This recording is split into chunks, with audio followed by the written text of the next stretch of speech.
Hi guys, this is gsndown.com and I'm here with the Huawei P9 Plus for a full review. This is the higher end version of the Huawei P9, which we already reviewed, and also much higher than the Huawei P9 Lite, also reviewed by us recently. So this one does not have a predecessor because there was no Plus model before it, only the P9, P8, P8 Lite and P8 Max last year. So it's a new approach. It's basically to the Huawei P9 what the Galaxy S7 Edge is to the Galaxy S7, of course minus the Edge, basically a bigger and better model in some aspects. So it was announced in April with the P9. It had a 3D touch like feature, also replaces the IPS panel with an AMOLED for the screen, keeps the dual camera with Leica technology, and its price tag is around $800 on Amazon.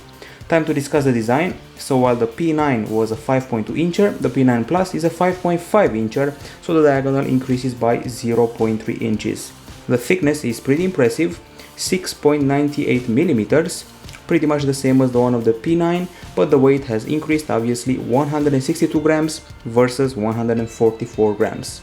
Other than that, we get a metal unibody case with a very solid build. It's a very comfy phone, also slightly slippery because the back is very shiny, slippery and attracts fingerprints a lot. Surprisingly, in spite of the diagonal increase, one-hand usage is excellent, maybe because the phone is quite narrow. We get comfy buttons here, also with a very nice texture for the power button, as you can notice, and the phone comes in gold, gray or white. It's thinner and lighter than an iPhone 6s, which is quite the performance. It has very slim bezels, and in the end we also like very much the look of the front 2.5D glass panel. I also noticed that in spite of the high technology of the camera, this area remains flat, so excellent integration of the high-end camera. Diamond cut edges, comfy and elegant phone. It beats basically all the new HTC phones and iPhones through its beauty. Now as far as the display goes, this one is a Super AMOLED 5.5 inch Full HD, while the P9 had an IPS LCD, so it's an evolution clearly. There's also a press touch technology, basically like the 3D touch we had on the iPhones. You press the screen harder and you get extra features. Other than that, this is the video player, and let's see our usual test sample and analyze the performance. So options include DTS and playback speed. Now let's actually judge the experience. So bright screen, crisp image, deep blacks, courtesy of Super AMOLED. Also vivid colors. The contrast is so-so. If there's a powerful sun outside, you may not exactly be happy with the contrast. Other than that, pretty good brightness and wide viewing angles. And the pixels, well, let's see those. So let's go to the gallery and see what the pixels look like under the microscope. This setup is called Pentel Matrix, and now it's time for the brightness. A very good result of 522 lux. This is a great result and places us on the 11th spot all time when it comes to brightness. It beats the Huawei P9's 496 lux and also beats the Nexus 6P and HTC 10. Still, it's below the Xiaomi Mi 5, for example. Of course, the screen gets its own settings, quite a few of them. Display, wallpaper, we got view mode, which can be set to medium, small or large. And then we have font size, daydream, brightness, color temperature, with the option of warm, cold, or picking one from here, from this color area. Color mode, normal or vivid, if you want an extra boost, vivid, sleep and auto rotate. Okay, and that's that. Of course, one of the core features here remains what Huawei calls press touch, basically a variation of 3D touch that Apple offers on its last year iPhones. So you press an icon like this one, extra options appear. Of course, it has to be a harder pressure than usual, and sometimes it's a bit of a hit and miss. You have to be careful not to also press the screen in some other area. Okay, let's try another app. Phone, for example, works. And let's see what else. I'm sure that the calendar works, provided I will find it. Here we go, calendar. Press it, new event. And we also have special settings for this feature, quite a few of them, as you'll see in a minute. So settings, advanced, and not here. Smart assistance, pressure sensing, this is it. We also have something called screen edge actions. So each of the screen edges can have associated a special light tap that will trigger a certain app. So let's say the calendar. associated to the left corner edge. So if I press here, once again, sometimes it's a hit and miss affair. I should be able to trigger the calendar somehow. Well, it worked, so at least this once it worked. Other features related to the same functionality. Screen edge you already saw, icon shortcut actions, those ones you also saw, and you can edit the start options. We also have photo magnifier, which I'll show you in a minute, and pressure sensitivity, which can be set up. There was also an important option here that let you only rely on the pressure sensing and not on regular tap. So recognize light presses before force presses, or only recognize force presses to avoid confusion. As I said before, this also has a feature in the photo area. So you're in a photo and you press, and the harder you press, the more you zoom in, as you can see right here. Pretty interesting. So that's press touch in a nutshell. Extra features from your icons, and zoom in option in the gallery, and extra shortcuts by pressing areas of the screen like I just did here. Okay, we're done with the screen. It's a very solid display, excellent brightness, nothing to object, and finally some novelty related to 3D touch. Now on the hardware front, we're dealing with an octa-core high silicon Kirin 955 processor. It's the same CPU as on the P9. It's accompanied by the Mali T800 MP4, the Mali T880 MP4 GPU, 4GB of RAM, 64GB of storage, micro SD card slot, and of course this is basically a ultra high-end flagship, so there's no trace of lag, of problems whatsoever, so that's nice. Of course, we also tested some games here like Kick and Run, Cristiano Ronaldo, and Riptide GP2. All of them work like a charm, no lag, no problem whatsoever. Here we go. Let's check out the graphics and general behavior, textures, frames. It doesn't drop any frames, the water looks swell, and the speed sensation is just fine. I remember the days of the Huawei Ascend 7 that had some lag and people complained about it. Not anymore. Okay, time for the benchmarks, which are here. I will not insist on them too much. Things you have to remember: this one is a high-end phone. It manages to beat quite a few Snapdragon 810 devices. For example, in Quadrant it beats the HTC One M9 and the OnePlus 2. In Antutu 6 it has a very good score. It beats all the Huawei's we ever tested and scores 8th place all time, which is kind of nice. And in 3D Mark Ice Storm Unlimited, well, we're at the same level with the Huawei P9, while in Geekbench 3 we managed a fantastic performance, provided we can find it. Here we go. This huge result here had us on the first place ever. It beats the Galaxy S7, so this is one powerful CPU. We also did temperature tests to see if the temperature is sacrificed for the sake of the CPU. Well, not. So after playing the game Riptide GP2 for 15 minutes, we scored 35.7 degrees Celsius, so there is no overheating. After running GFX Bench, 38.9 degrees Celsius, once again no overheating. When it comes to the battery, obviously there is an upgrade. The P9 had a 3000 mAh unit, the P9 Plus 3400 mAh unit lithium polymer. And let's see how the battery handled our testing. Okay, so we usually orient ourselves by PC mark.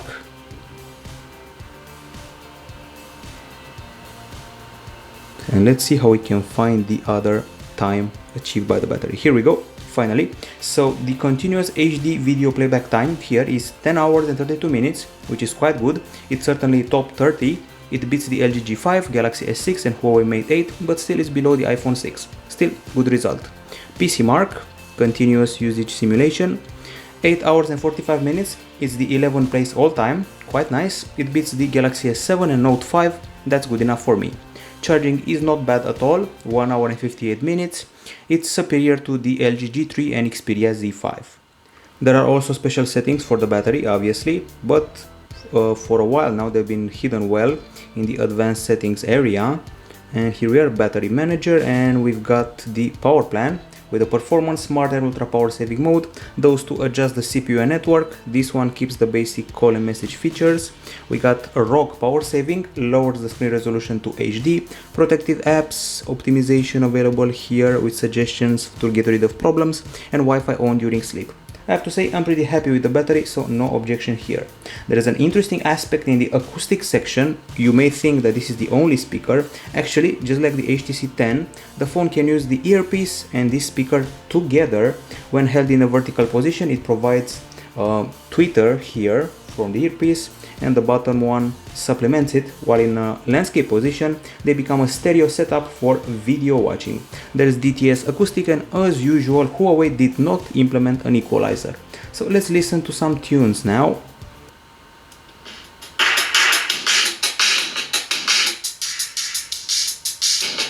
And I'm covering this up, and the top one still sings. I'm covering, as you just heard, if I'm covering this one, you can hear the bass better. So this is the high note one. Check this out.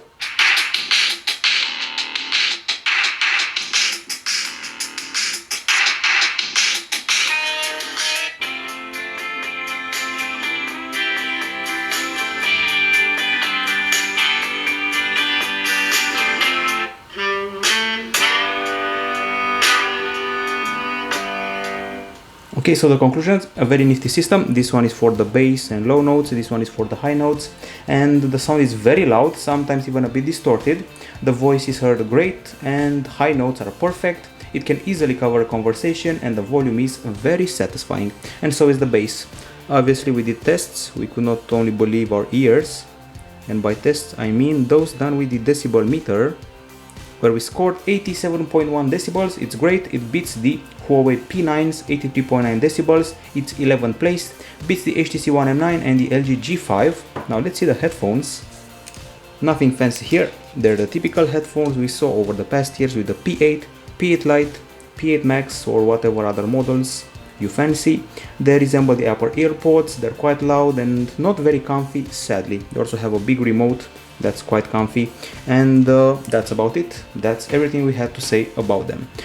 Sadly, this model, the Huawei P9 Plus, does not offer FM radio for some reason and has extra settings for acoustics. So sound, stereo plus, it's that thing I mentioned before, it switches to stereo when held in landscape, and there is also DTS here if you connect the headset. So excellent acoustics. Time to discuss finally the camera. Is the same dual camera from the Huawei P9. One captures monochrome, one captures color. They're both Sony sensors. We got Leica technology, we got the dual tone flash, we got the laser focus here, so lots of goodies to play with. This is the dual 12 megapixel camera, 12 megapixel sensor each, and at the front 8 megapixel shooter for the selfies with improved aperture compared to the Huawei P9. So the camera app, which was already open, so it doesn't count this time. Let's close all apps and then open it.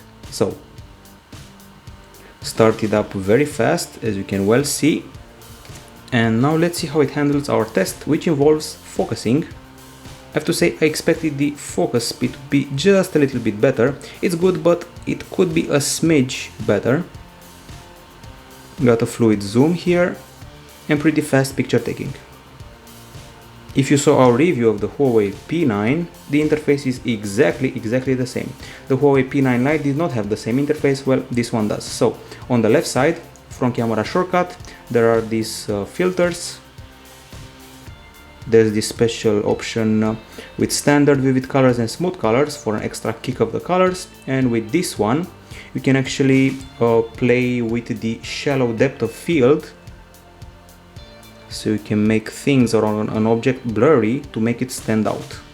Okay, and other options, well, if you pull this back you can gain access to the Pro mode, which allows you to take raw capture, has white balance settings, focus settings, exposure settings, shutter settings, ISO and metering. The shutter goes up to 30 seconds as far as I know. Swipe up and here are the modes. We got beauty video, light painting, watermark, monochrome, HDR, night shot, slow-mo, panorama, time-lapse, document scan and audio note, and a swipe down reveals the resolution, camera grid, touch control, image adjustment and more. Now enough with the interface, time to go to the gallery and let's see how our shots were handled by this phone. Okay, so let's go to the daytime shots. It was a torrid day, it was way above 35 degrees Celsius, and in spite of that we do not have burnt shots, which is a nice thing. Okay, so we also had to restart the phone multiple times to keep it from overheating because of the weather. So a regular shot here, and then we zoomed in on the spider web with excellent results and texture. And check out this close-up. It's quite good, as you can see here, and if you're going to have a look at the hundreds of pictures we've taken, you will not find one that's blurry, which is very nice. Okay, so nice colors, nice texture, the sky is excellently rendered here, good close-ups of flowers with a ton of details, this one as well, realistic colors almost to the level of the LG G5 and the LG G4, almost. And of course you have the monochrome shots that look artistic, no matter what you're photographing, they will always look very nice, and they have a penchant for catching the perfect amount of light.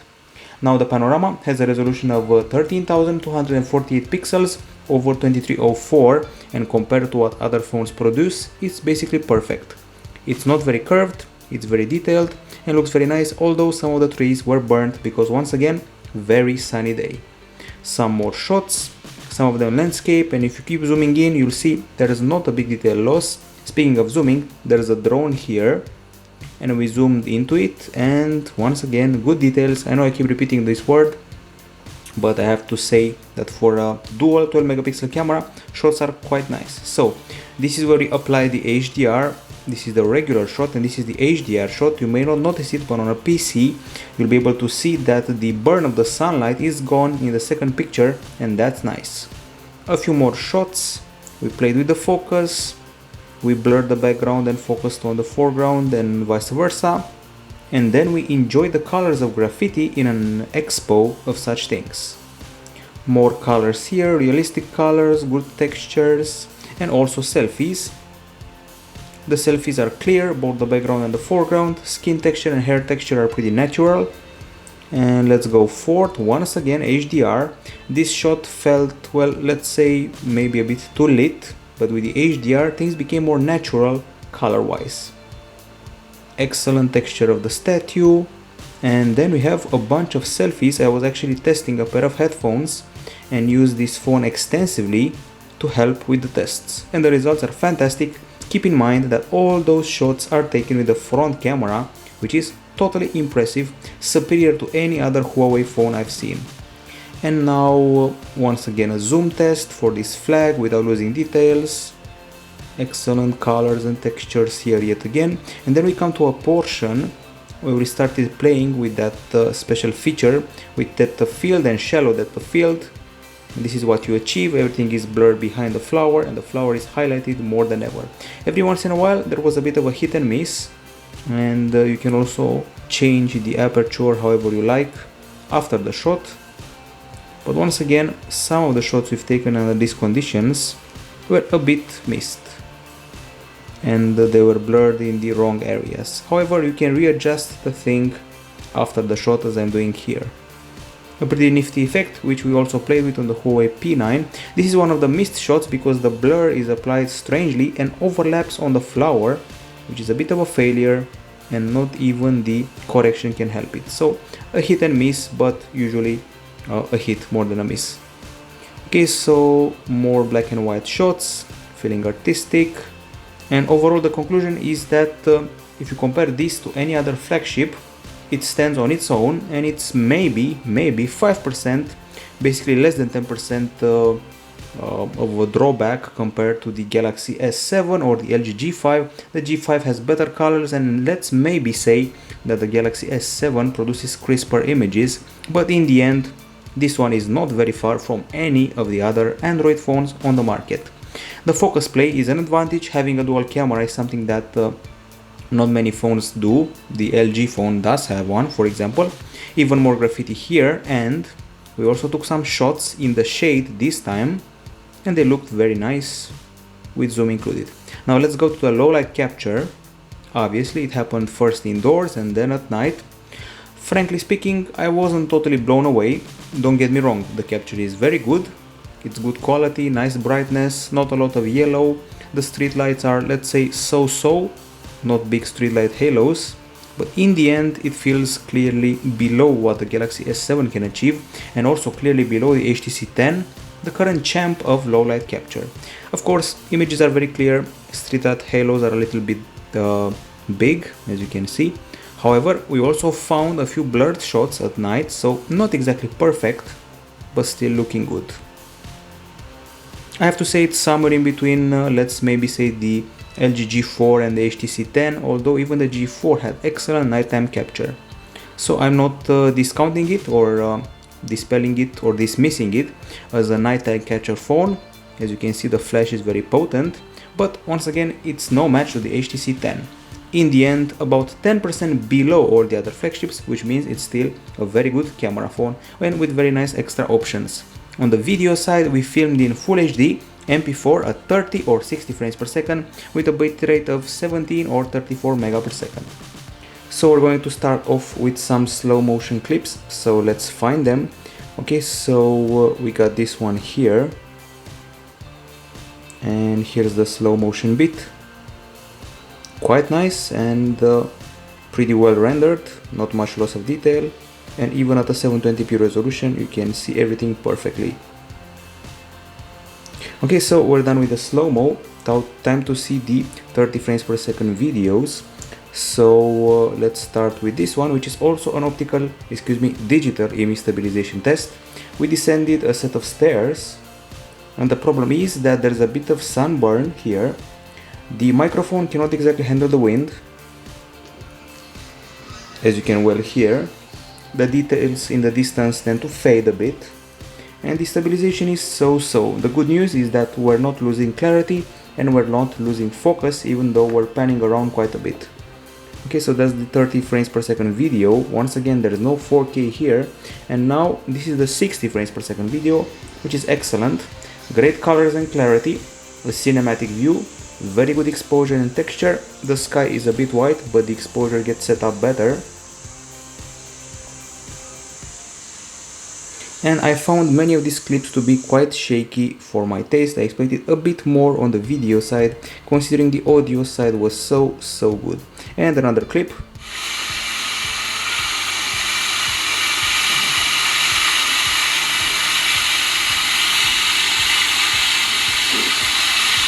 There is also another video where we recorded some bits of a concert, but we cannot show it because of the whole YouTube copyright thingy. However, we can show a portion of it and put it on mute, so here we go. Okay, that's more like it, and now we can also test the zoom in quality. As you can see, the image is very shaky, and once we start to zoom in, there's a lot of detail loss, sadly. I find that this camera's behavior when it comes to video is certainly below the Huawei Nexus 6P and the Galaxy S7, for example.